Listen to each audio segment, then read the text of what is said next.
sides to a really great financial future. Tom and Don are talking real money. It's time to have that hard conversation. They're all hard conversations when it comes to money, though, aren't they? I mean, really, they are. But the hard conversation we're talking about is the conversation you need to have with people like us. Your elderly parents. Okay, we're not that elderly yet, but we're heading in that direction. Hi, everybody. Welcome to Talking Real Money, the podcast. Well, okay, that's the only kind of Talking Real Money. Well, no, there's Talking Real Money, the website.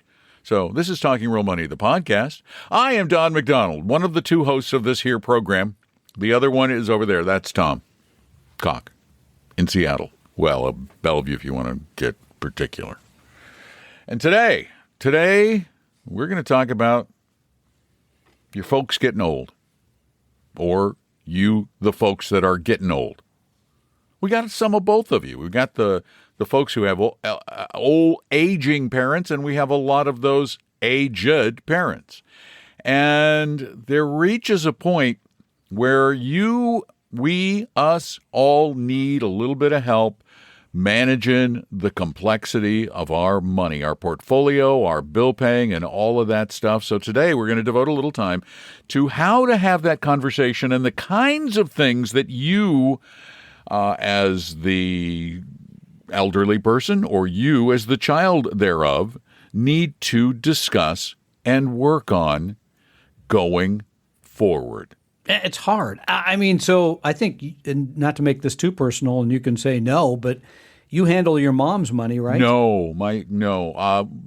Somebody does, right? Well, Appella does. No, I mean, but you're kind of keeping your hand on the tiller. Oh, I keep an eye on it, but my sister handles the day-to-day stuff because my sister lives in very close proximity to my mom's nursing home.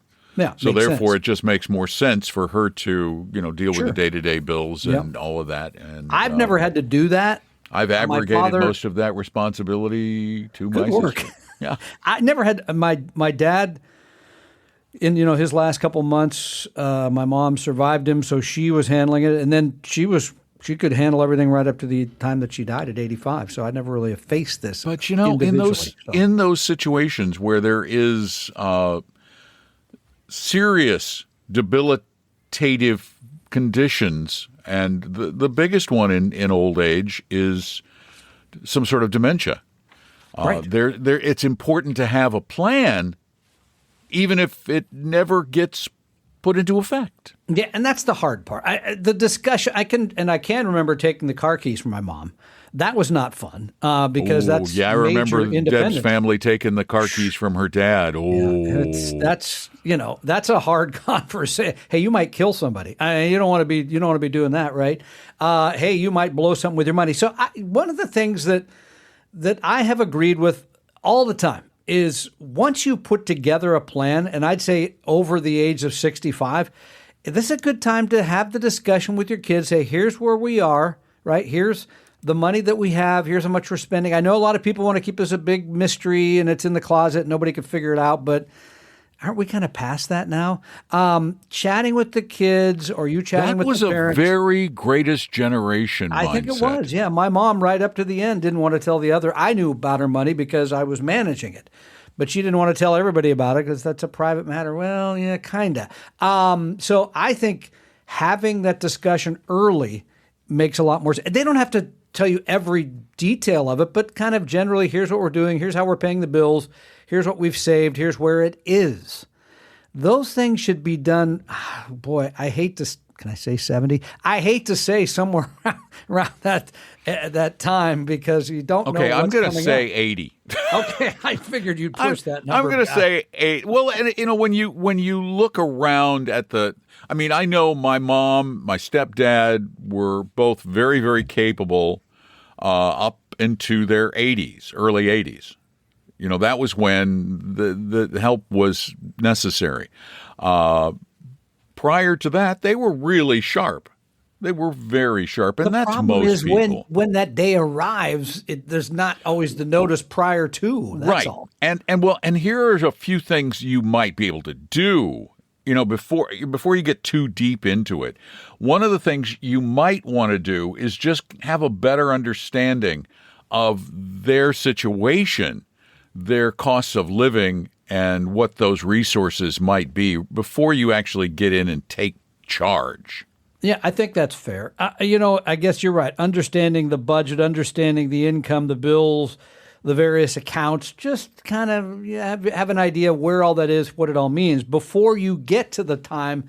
And this is the tough one, where you're asking for access to the accounts, right? Where you're saying, I really should have the logins in case something happened. I should really know how this all fits together so that I'm there for you if you need me. Yeah, and I got to tell you, that's an area where you've got, in this day and age, you need to have technical, Tom, I'm looking at you. Yes. Technical savvy when it comes to this. Because, what does that mean exactly? Well, like more and more people have all of their accounts online. You don't do anything through the mail anymore. Therefore, there are a lot of logins and passwords for all of these various accounts, and it can be very dangerous to keep them written down in your house. That's true. Unless it's, hidden away.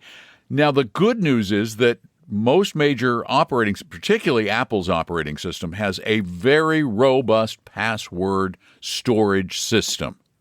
So that the only thing you really need to know is the master password for the primary computer or tablet or phone. Because then that can get you into the whole password universe on the device. Oh, sure. You just helped all the criminals help out there. Come on. No, because you just you got to keep that one password under lock and key.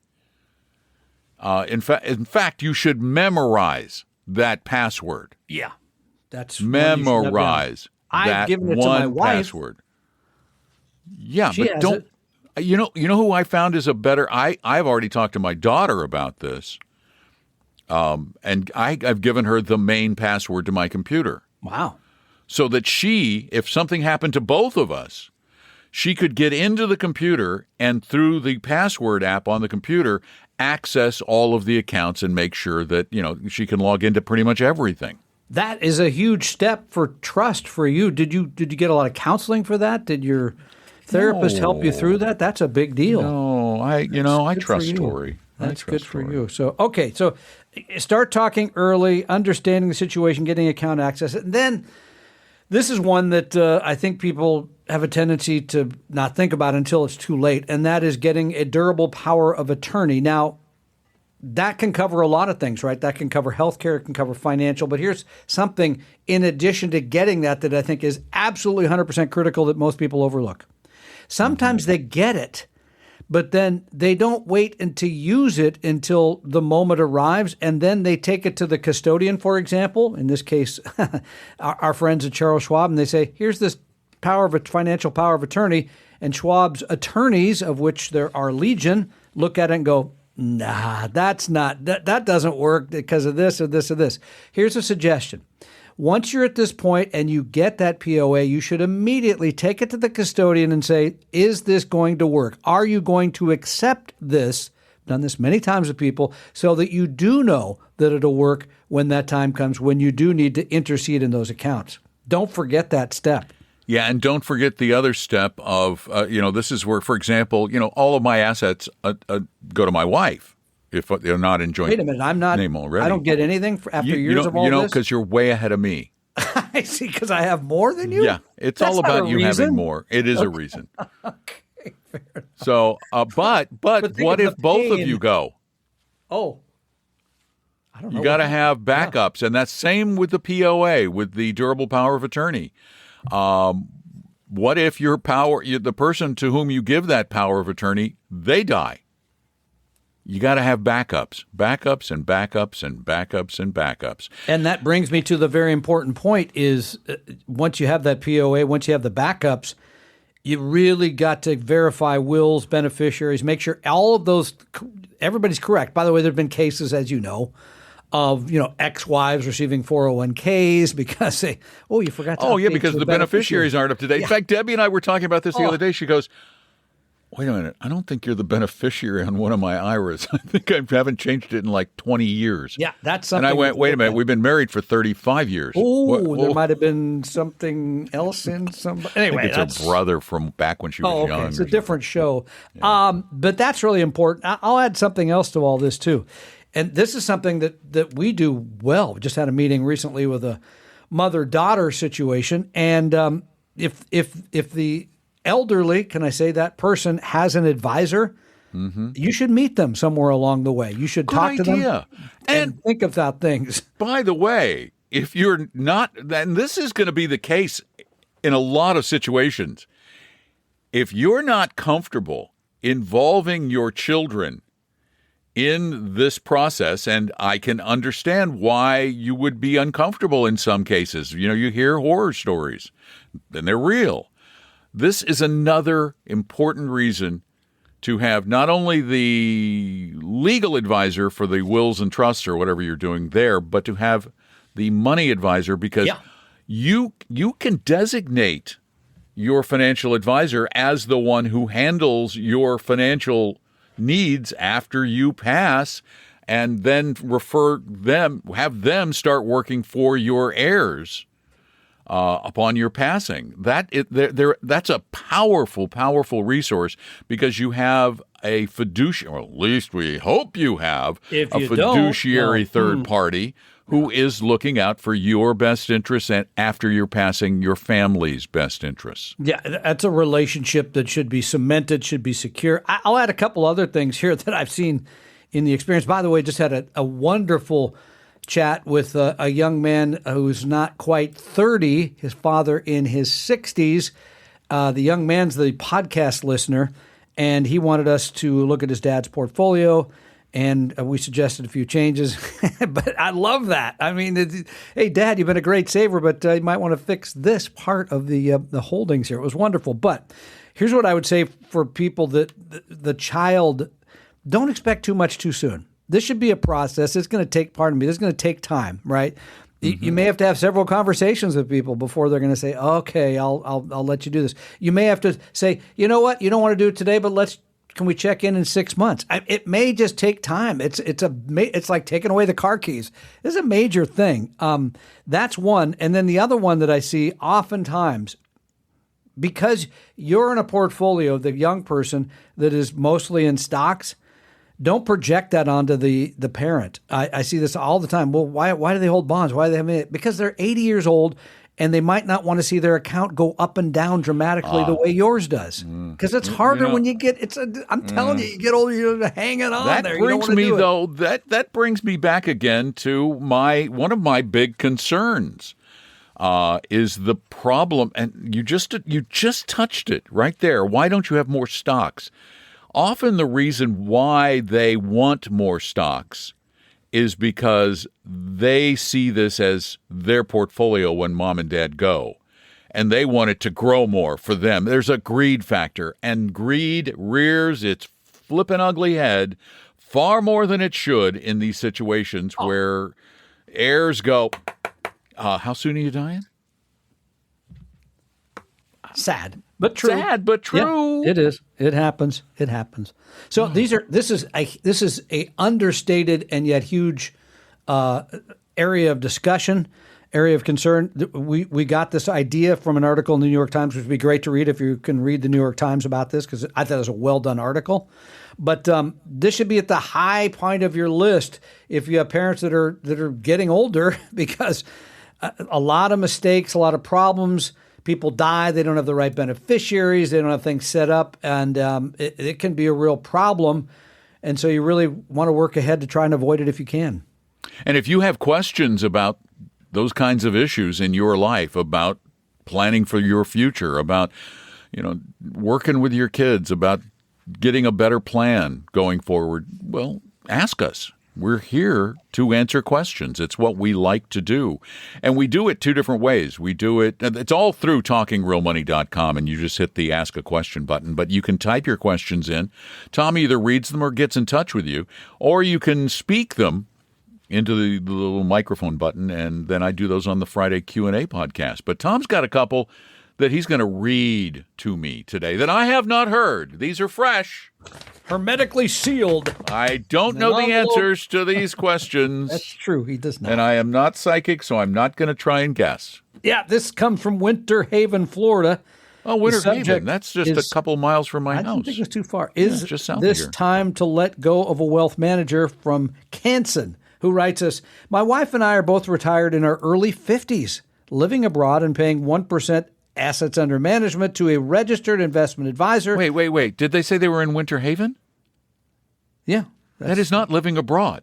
I mean, I know it feels like a whole other country. You didn't catch up on the news. That's been sold back to Spain. Okay. So how's your Spanish? Is it good? How are you doing on the peso there? Muy bien. Malo.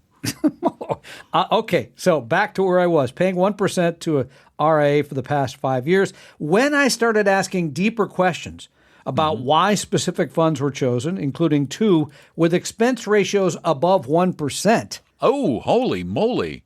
My advisor deflected, never responded to those sections of my emails, couldn't explain the fund selection criteria his firm uses, and had no defined exit plan for any position. When I pushed further, he told me that if I continue asking these kind of questions, he would have to raise his fee.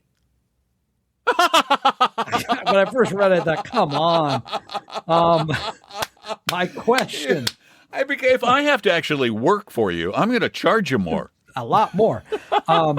My question, how common is this behavior among financial advisors? And at what point does deflecting a client's legitimate investment questions cross the line from a communication style into a breach of fiduciary duty?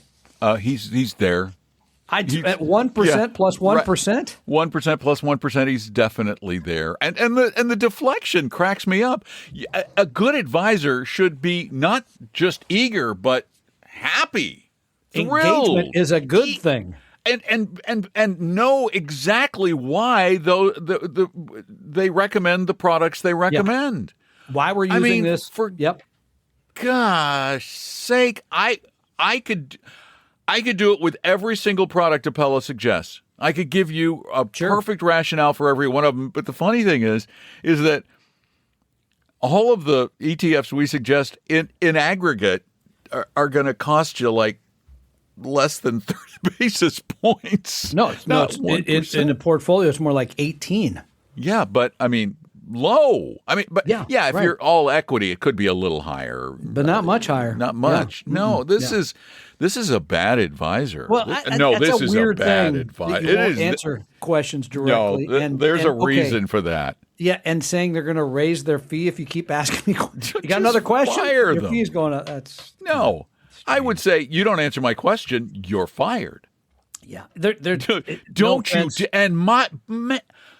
you dare threaten me. That I would be indignant. And by the way, Canson, there's better advisors than that in Winter Park. Not in Winter Haven. Winter Park, yes. In Winter Park, yes. Not in Winter Haven. You don't get the difference. I don't get it. Winter Park, please, is a very highfalutin area. And Winter Haven is not, then I take it. Winter Haven is a little more rural.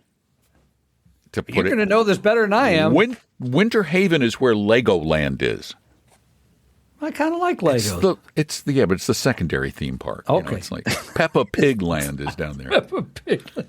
Well, I never miss that when I'm in Florida. So, okay. You don't have a 3-year-old. That's an immediate fire and find a new advisor. I'm done. I am so done with this advisor. Done. That's done. Goodbye, advisor. Very strange. Lucas from Charlotte, North Carolina writes, "Hi, Don and Tom. I was calling to get your take on other relevant roles in the financial planning industry other than someone who deals with investment planning or retirement planning like a CFP or chartered financial consultant or analyst. I've heard of other tracks that include financial counseling, getting your AFC or something like financial coaching. Curious on your thoughts of how these operate in the industry, not necessarily from a compensation perspective, but maybe how you have interacted with some of these professionals in the past. I've been kicking around the idea of getting into the financial services industry as a career pivot and think something like this may be better suited for me than a CFP. Thanks. Love the show. P.S. I've tried. There's a message about having trouble listening to the podcast, which apparently he managed to do. But yeah, I mean, sort of being a counselor rather than an advisor, I guess, in some ways. There's all kinds, by the way, because the industry has changed dramatically in the last 20 years. So there's all kinds of different advisors now, and there's big firms that have different layers, right? They may have an advisor that is designed to be the rainmaker in some way, bringing the money in, somebody who's going to manage the That's a the very relationship. inside baseball term. Yeah, that is kind of so. Sorry, pardon me. They're bringing on new clients. There might be an advisor that does the legwork on all that and is the daily contact. And there's places that have sort of advisory roles that aren't necessarily a CFP. That they exist. It's a smaller part of the industry. There's big firms that have those kind of people on board. Okay, we run into a lot of potential issues with this because of the way this industry is regulated. Technically, if you provide any kind of investing advice for a fee, for any kind of a fee, you are required to register with either your state regulators or with the Securities and Exchange Commission. Yeah, no argument there. You have to register as an investment advisor representative. That's right. You have to. Mm-hmm. You can if you hold yourself out to be you could do it and maybe never get caught. But technically, to accept a fee for financial advice that involves investments in any way, shape, manner, or form, technically, you need to be an RIA or an IAR. Well, okay, or unless you're a broker dealer. But unless you're a broker dealer, but that's not. I see what I think this person's getting at is that I don't want to manage money. I just want to provide advice. Okay, I was getting more into the psychology of it. Yeah, but I don't believe there's a huge demand. No, not huge. For paid advice, because it's another layer of payment. I know there's a major firm right across the water that has people like this on the absolutely, staff. Absolutely. Company. But I can assure you that the people who are being hired in these positions with these big firms are PhD psychologists. Maybe. Yeah, I mean, they're not just somebody who has some pretty good ideas about this. They have advanced degrees in psychology of some sort. But my question to you, Lucas, would be the why of it. I mean, tell me, I'd have to know more about what you're trying to accomplish here.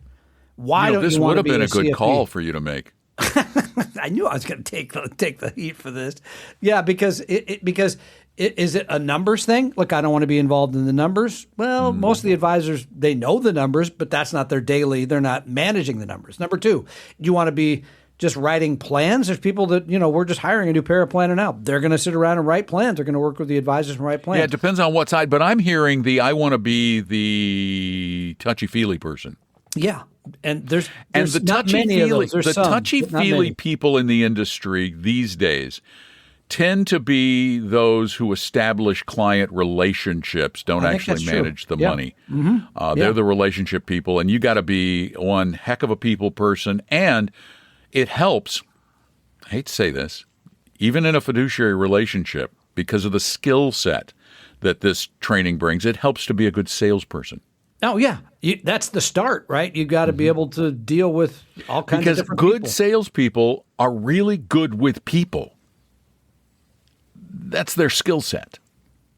So it just really depends on what you're looking for. So this in the future, Tom, if you get one of these where you go, I need to ask him another question, that's the phone call. Lucas, can I get you on the phone right now? Would that be possible? Yeah. Can you ring me up? But I'm reading between the lines. It doesn't sound like we get two kinds of people generally asking about working in this industry. The majority are number crunchers. They're data fiends. That's right. They love numbers. They love data. They would be great at building portfolios. That's right. And those people exist here in our building. Particularly great at building relationships. No. And those jobs exist too. They're different. They're different than being an advisor. And we're seeing a bifurcation or a trifurcation of jobs a little bit in the industry where you're seeing now the planners, the paraplanners, the people who do the planning work. You see the relationship people in the industry. This is where Tom is really good. This is Tom's skill set. I thought my skill set was killing trees. It's not data crunching. You are not the guy who sits there with not spreadsheets. The technology nor the data. I don't know that you even know how to use a spreadsheet. Oh, I do. I have. In fact, I just updated mine for the end of the first half of the year. Okay, but could you do like a really complex one? No. I mean like 2% of this is 3%. Yeah, exactly. Yeah. No. Couldn't do that. You can do it as a layout tool, which is one of the things I hate about the way we use spreadsheets in this world. People use spreadsheets as presentation layout tools. Oh, yeah, absolutely. It's like, no, that's not what they're for. Just because you can do it doesn't mean you should. Okay? Remember? Different tools for different jobs. Thank you. All right. I think that's a good Got lecture. questions? Go to talkingrealmoney.com. That's it. Got questions? Go to talkingrealmoney.com. Got bigger questions where you'd like to sit down with somebody like a personable Tom person who doesn't crunch numbers well? He'll get someone else to crunch the numbers, trust me. Oh, yeah. Before the meeting. I got peoples, they like to say. He has people who do this for him. You just go to talkingrealmoney.com and you say, I'd like to meet with an advisor, but don't charge me anything and I don't want any high-pressure sales pitch. You don't even have to say that. It's implied. That is not going to happen. Got it? Good. Talkingrealmoney.com. It's the place to go. Send in those questions. It's summer. Always the lighter season for questions.